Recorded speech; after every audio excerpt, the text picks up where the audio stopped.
ఈరోజు లోకేష్ గారు ఆయన మాట్లాడుతూ ఇతను ప్రస్తావన తీసుకొచ్చారు. గుడివాడ అమర్నాథ్ వాళ్ళ నాన్నగారు వాళ్ళ తాతగారు వీళ్ళ ఫ్యామిలీ కూడా చాలా మంచి ఫ్యామిలీ అట. కానీ ఈ గుడివాడ అమర్నాథ్ అనేవాడు వీడు వైసీపీలో జాయిన్ అయిన తర్వాత వీడు కూడా వరస్ట్ అయిపోయాడు. వరస్ట్ మాటలన్నీ మాట్లాడేవాడు. ఈరోజు లోకేష్ గారు మాట్లాడిన మాటలు వినిపించక ముందు అసలు వీడు ఐటీ మినిస్టర్గా ఉన్నప్పుడు వైసీపీ గవర్నమెంట్లో గుడివాడ అమర్నాథ్ అనేవాడు ఎలా మాట్లాడాడు ఒకసారి మీరు చూడండి. ఐటీ మంత్రి ముఖ్యమంత్రి గారి కొడుకు, గతంలో కూడా ఇక్కడ కూడా ఐటీ మంత్రి అప్పటి ముఖ్యమంత్రి చంద్రబాబు నాయుడు గారు కొడుకున్నారు. వాళ్ళిద్దరితో మిమ్మల్ని కంపేర్ చేసి ట్రోల్ చేస్తూ ఉంటారు. సరే, కేటీఆర్ గారితో కంపేర్ చేశారంటే ఒక అర్థం ఉంది.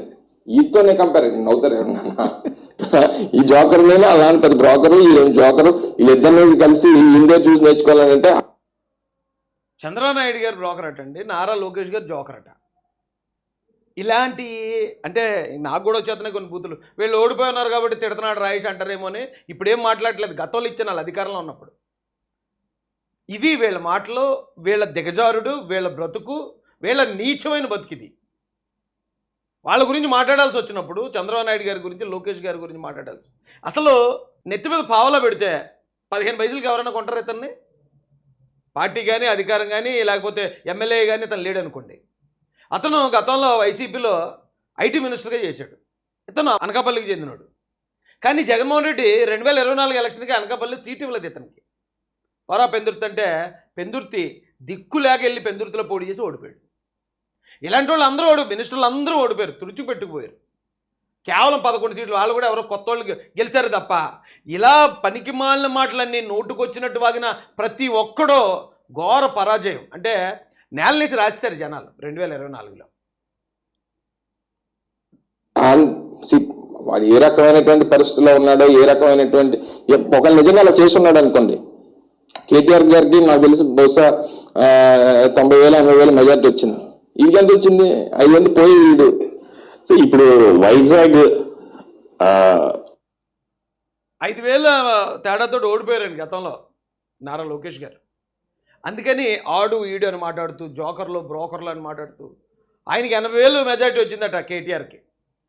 రే ఒకవేళ నువ్వు కానీ వీడియో చెప్తుంటే అమర్నాథ్ నీతోనే చెప్తున్నాను, నారా లోకేష్ గారికి దాదాపుగా 90,000 పైన వచ్చింది మెజార్టీ. 90,000 పైన.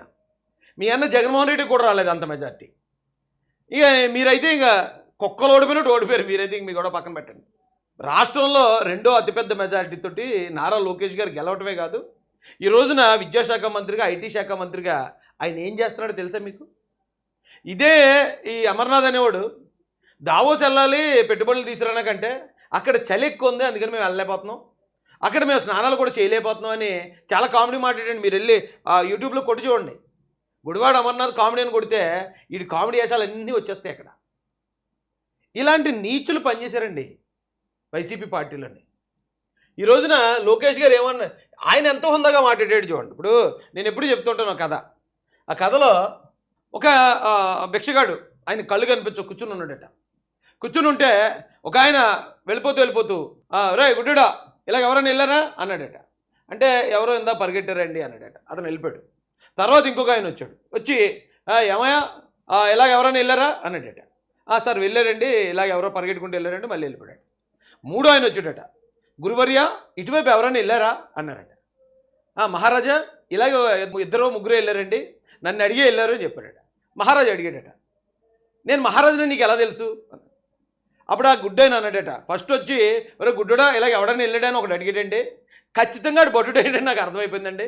ఎందుకంటే ఆ స్థాయిలో ఉన్నవాడు అంత నీచిగా మాట్లాడతాడు. తర్వాత రెండోవాడు వచ్చాడండి, ఏమయ్యా ఇటువైపు ఎవరైనా వెళ్ళారంటే కాస్త మర్యాద ఇచ్చాడండి, అతను ఖచ్చితంగా సైన్యాధ్యక్షుడని నేను అర్థం చేసుకున్నాను. మీరు వచ్చిన తర్వాత గురువర్య అని నన్ను కూడా గౌరవించారు, అప్పుడే అర్థమైందండి మీరు మహారాజని అని చెప్పాడట. అలా వీడి మాటలు విన్నాం కదండి. వీడు బట్టుడు కన్నా కూడా తక్కువ. వీడు ఎవడో ఈ గుడివాడ అమర్నాథ్ అనేవాడు. మీకు మహారాజుని చూపిస్తాను రండి. 2019 నుంచి 24 చూస్తే అధ్యక్ష ఎలాంటి యాక్షన్ లేదు, ఒక కాన్క్లేవ్ జరగలేదు, ఒక పరిశ్రమ రాలేదు అధ్యక్ష. ఒక మంత్రిని బాధాకరమైన పరిస్థితి ఏంటంటే ఆనాడు ఒక మంత్రిని అడిగారు అధ్యక్ష, ఆ రేస్ ఏదో హైదరాబాద్లో జరుగుతుంటే ఇది మీరు ఎప్పుడు తీసుకొస్తారు ఆంధ్ర రాష్ట్రానికంటే కోడింక గుడ్డు పెట్టలేదు, లేదంటే గుడ్డు కోడి పెట్టలేదు, అదే చెప్పాడు అధ్యక్ష. అది దేవుడి తెలియాలి ఏం చెప్పాడు. ఆ రోజు నుంచి ఆంధ్ర రాష్ట్రం అనేది ఎగతాళి చేశారు అధ్యక్ష. ఎక్కడికి వెళ్ళినా ఆంధ్ర రాష్ట్ర ఐటీ మంత్రి ఇలా ఉంటారా, ఇలా అవుతే పరిశ్రమలు ఎట్లా వస్తాయని కూడా వాళ్ళందరూ ఎగతాళి చేసే పరిస్థితి అధ్యక్ష. అంతేకాకుండా అధ్యక్ష, నేను మంత్రి ఉన్నది అనేక కంపెనీల్లో ఆయన ఎంత హుందాగా మాట్లాడాడు చూసావరా గుడివాడ. ఒక మంత్రి అని నిన్ను మంత్రిగానే సంబోధించాడు తప్ప నిన్ను బ్రోకర్ అదవను, నువ్వు జోకర్ అదవను, నువ్వు రాష్ట్రంలో మొత్తం అందరికీ ఐటెం అయిపోయిన ఒక ట్రోలింగ్ ఐటెం గడవను అన్నారు ఆయన.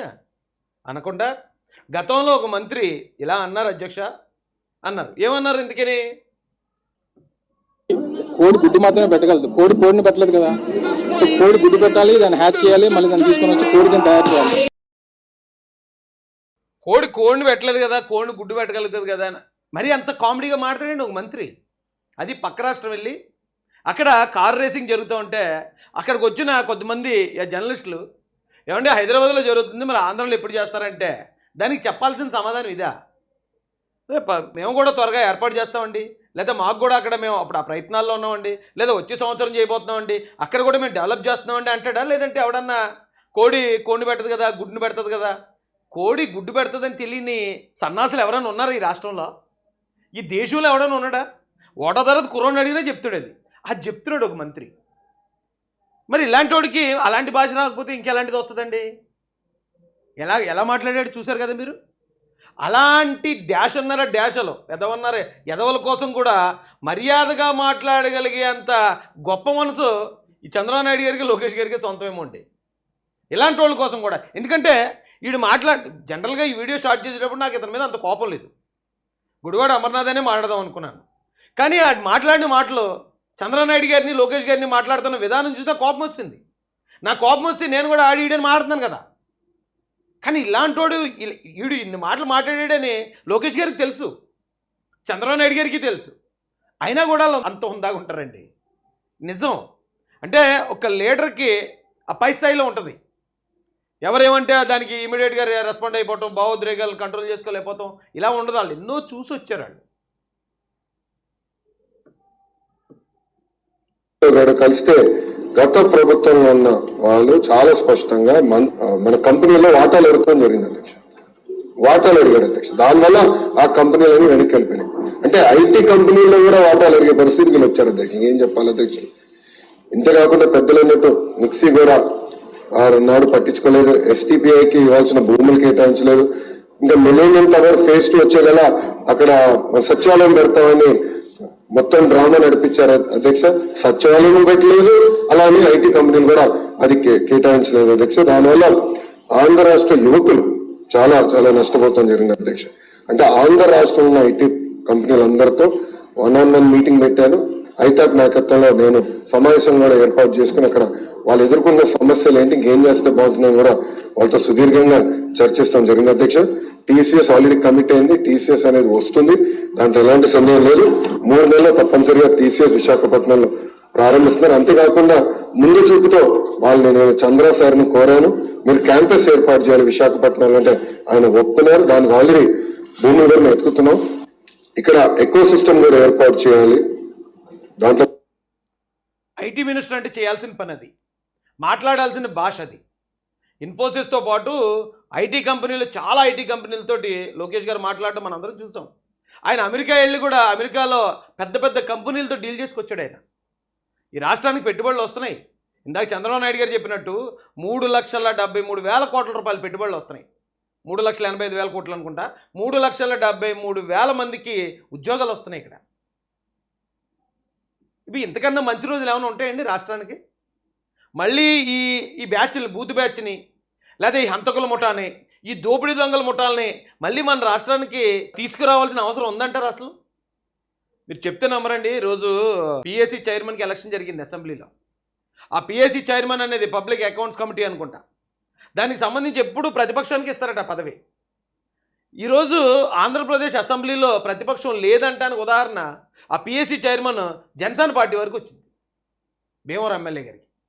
అంటే జగన్మోహన్ రెడ్డి అనే అతని ఉనికి కూడా అసెంబ్లీలో లేదు, కనీసం ఉనికి లేదు. ఎందుకంటే ప్రతిపక్షానికి వచ్చే పదవి కూడా జగన్మోహన్ రెడ్డికి రావట్లేదంటే ఏంటి అర్థం? అతను ఉనికి లేదండి, జీరో అయిపోయాడు అతను ఈ రాష్ట్రంలో. ఇంకే నాకు ఓట్లు పడ్డాయి, శాతం పడ్డదని ఏదో ఒక ఊహల్లో ఉన్నాడు తప్ప అతను జీరో. అసెంబ్లీలో అతను ఉనికి లేదు, అతని పేరు లేదు. పెద్దిరెడ్డి రామచంద్రారెడ్డి వెళ్ళి వేసాడట నామినేషన్, చిచ్చి అతలు ఉన్నారట. అసలు మీకెంతమంది ఉన్నారా? 11 మంది ఉన్నారు. కనీసం ఈ పిఎస్సీలో మెంబర్ అవ్వాలంటే 21 మంది ఎమ్మెల్యేలు సపోర్ట్ కావాలి. మీకు అందులో సగం కూడా లేదు. మీరెలా చేస్తారే అంటే సిగ్గుతో తలంచుకుని పెద్దిరెడ్డి రామచంద్రారెడ్డి వెళ్ళిపోయాడు అక్కడి నుంచి. అలాంటి బ్రతుకు అంత జీరో అయిపోయింది వీళ్ళ బ్రతుకు. ఈయన ఐటీ కంపెనీలు పెట్టే దగ్గర మేము ఐటీ కంపెనీ కాదు సచివాలయం పెడతామని చెప్పి డ్రామా చేసి ఐటీ కంపెనీలను కూడా రానివ్వలేదట.